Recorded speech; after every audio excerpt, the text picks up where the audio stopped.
Di ba giingnan na ti Kaluna nga dili na magpasulod og tawo sa balay? Dili siya kontra og base sa iyang personalidad, maayo ang iyang intensyon.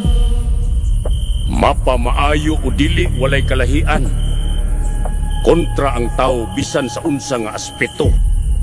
Nasayod ko pero dili siya magdugay diri. Maghulat lang siyang musaka ang adlaw og mulakaw na dayon.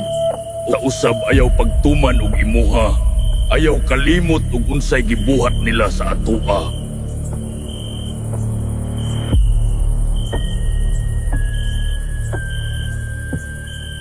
Unsa man ni nga putahe, murag karon ako kitag ingon ani ba pero murag lami siya lang tawon.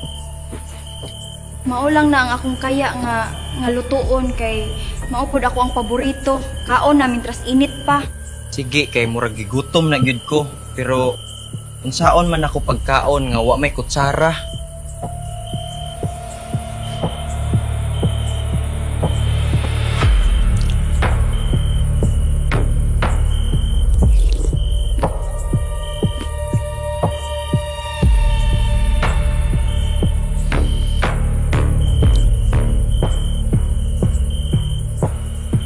In fairness, lami siya. Ang karne dili gahi ug ang sabaw sakto ra ang timpla. Sure gyud kang ikaw nagluto ani? Murag magbalik-balik jud ko diri tungod ani imong nilutuan ba?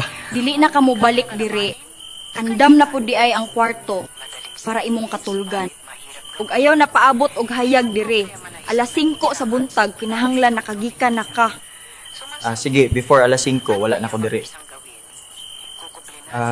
Kanang salamat di ay sa imong kaayo.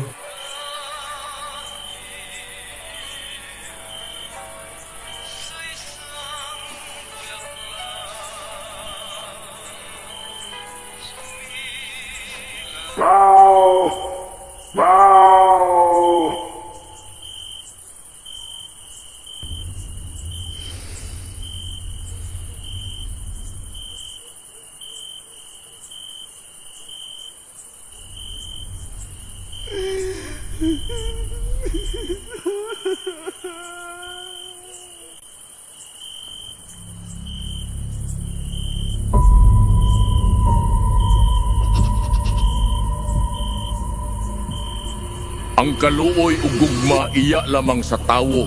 Gimugna nila kini para tuyukon ang kalibutan. Naingnan na nako siyang musayo og lakaw ug dili na magpaabot og hayag.